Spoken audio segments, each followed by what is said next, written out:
The word of the day is redemption. What's up, guys? Welcome back to the doctor's office. I am Dr. Kaori Knight, here to give you a proper diagnosis and prognosis and everything comics and comic book characters.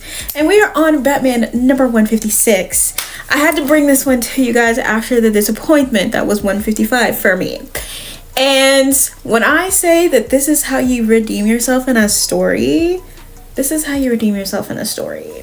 So, as we know, Jim Gordon shot and killed the mayor after having an affair with his wife. Jim, come to the front. So, after that happens and he points his gun at Batman and Batman practically beats his ass because what do you think you are doing? He is in jail and he's in the interrogation room and Harvey Bullock is laying it out. This is the evidence. These are the pictures. This is what we have. Please tell me you didn't do this. And you know, he's very adamant that he didn't do it, only to backtrack when Batman comes in later on with the evidence of him cleaning up the crime scene that he did do it. But he couldn't consciously stop himself from doing it, which then triggers Batman's memory because he picked up a piece of plastic. And Jim is just like, oh yeah, my glasses broke and I ended up getting a new pair. Not from my normal guy, but you know, these are my glasses. And of course, all of this was a setup. And we find out that Edward Nygma was the one who created these glasses that went to Gordon. And the way, as we get into 156, that these glasses kind of just like hypnotized Gordon, for lack of better words, mind control if you want to say, was with Mad Hatter's technology. And he figures out that all of this was Edward Nygma. Every bit of it was the Riddler. And so he finally fights his way out of the police precinct, and you know, he's like, I'm going to go find Edward Nygma because this whole situation is insane. And Jim is like, you know, I'll head there after you, I just need to handle what's going on over here. And so we get to Nygma Tech, where of course him being the Riddler and he's preparing himself, he's talking to Cloyd and all this other stuff, and he's preparing himself for his confrontation with Batman. And Batman gets, and there's an assistant there, and there's a riddle, and she's stuck in this machine. He solves the riddle to get her out of the machine, and he heads to the next riddle, and the next riddle is actually one related to Mr. Freeze and how his favorite number is 32 because 32 degrees is freezing, of course, and Mad Hatter is trapped in there. So he's basically telling Mad Hatter, you have to get out of here. I need you to listen to me. Focus. You need to get out of here. He's like, no, my precious hat. I'm not going to let him to continue bastardizing my stuff. I want my things. I want my hat. So he runs off to go find his hat. Meanwhile, Batman is literally like trying to figure out what the hell is going on. Now, the whole time that this is going, he's also fighting not only police officers, but people from the Court of Owls, because of course, Nygma has sided with the Court of Owls. And he's just like, oh, I'm so excited to get these riddles out until Batman's finally just like, bro, enough. And honestly, what got Batman to tell him to shut the fuck up was when he said that a riddle was a riddle wrapped in a mystery, wrapped in an enigma. And he was just like, bro, enough, please. He was like, and by the way, Churchill was the one who said that, and he was referring to Russia. He was like, Lenoid is a Russian name, and the Court of Owls is under Russian control. And so Nygma is just like, okay, yeah, so it's not a bother to me, but I suspect it's a bother to you. And he was like, bro, for you to be so smart, you are so fucking stupid right now. He was like, you have just created one of the world's most like advanced servers to help encrypt and decrypt all of the information, nuclear codes, people's social security, like everything that has to do with security for the entire world. You have the servers to do that, and you have given access to that to the Court of Owls, who are under Russian control, which is with the Russian government. Hello? So basically, Edward's just like panicking because it's obviously something that he overlooked and didn't know. So he's just like, I need you to pay attention. Where is your primary server? And he's like, it's on floor 11. He gets to floor 11, but he is being fought by the Court of Owls. So like, and they're trying to take over Gotham as per usual. So he's fighting them, and Edward's trying to shut it down, but something's blocking him, and he's literally quite like panicking. Mad Hatter is up there, and he's going through his hats, and he sees that there is a bomb upstairs. And then we have just a bunch of things happening. So while he's being like jumped by the Court of Owls, Jim comes in to assist, and he's like, you know, what do we need to do? And so he's like, I need to get this important piece. It's the cryptography code, but Lenoid has taken it, and Lenoid is nowhere to be found. So he's trying to get in touch with Rowan, who is part of GCPD, and they're trying to get like all of this stuff, and she's like, I really think Edward Nygma is behind all of these protests and everything. And he's like, you know what, screw all of that, pause, I need to know if there are any other buildings targeted.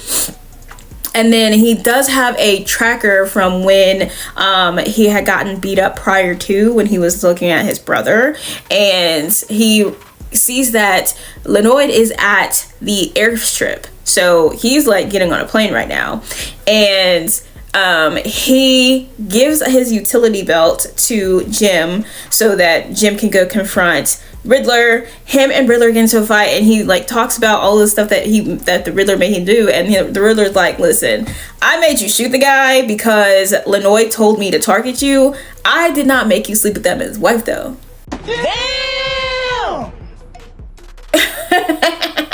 Okay, so you did that one on your own. Crazy.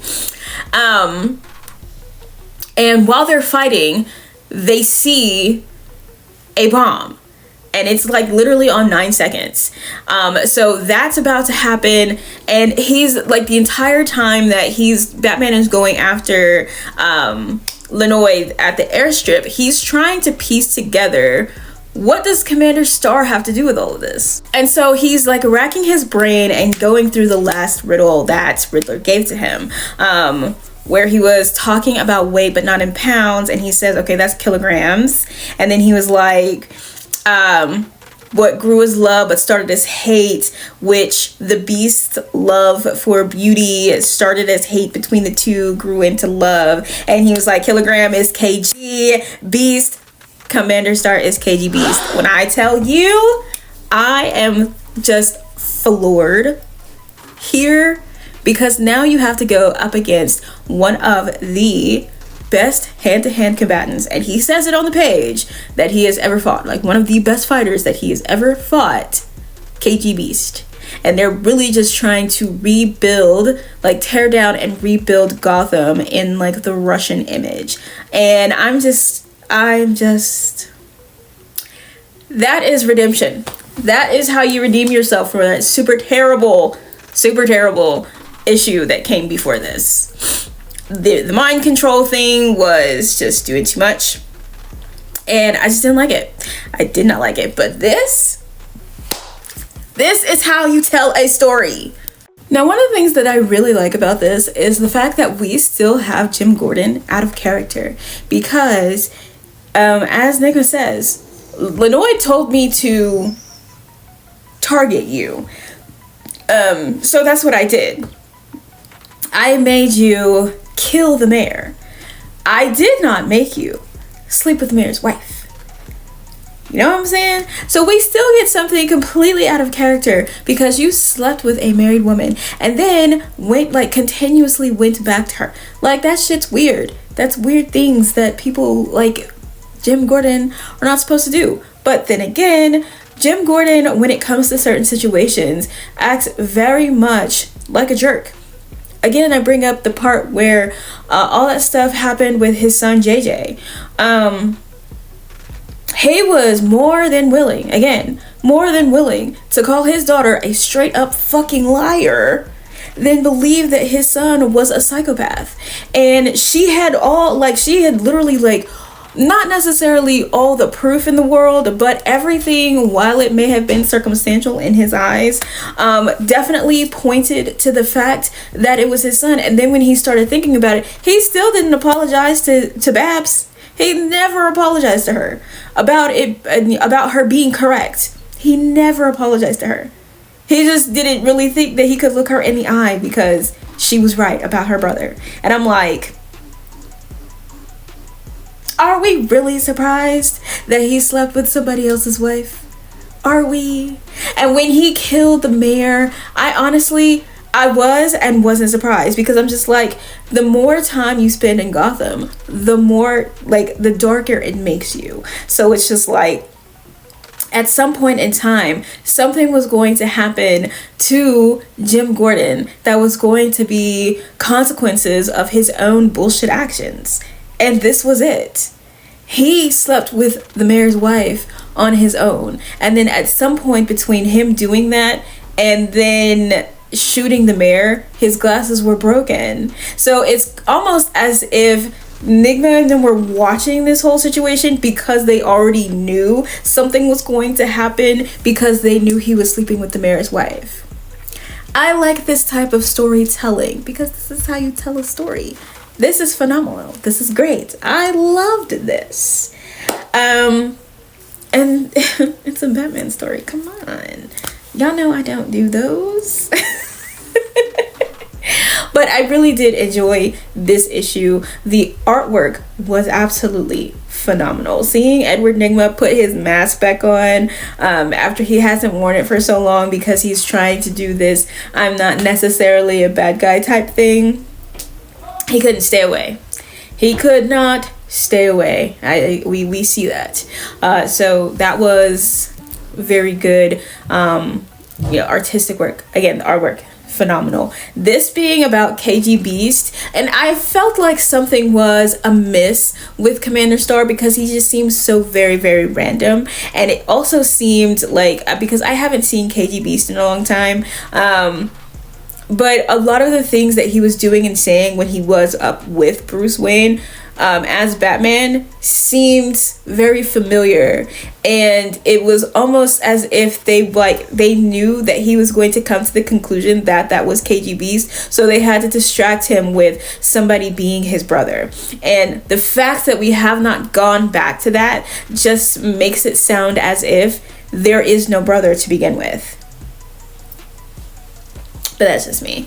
We shall see. It's to be concluded in 157. So we're definitely going to see how this goes and how this is going to continue, because this is still also part of the DC All-In stuff. So definitely want to see how they proceed with this situation. Bringing back in kgbeast, because they're bringing back in a lot of people. So bringing back in kgbeast after a while is very interesting. Very interesting indeed. But that is it for this episode of The Doctor's Office. And if you have not already done so, get my book, because I think you guys would absolutely love it. And I will see you guys at your next checkup.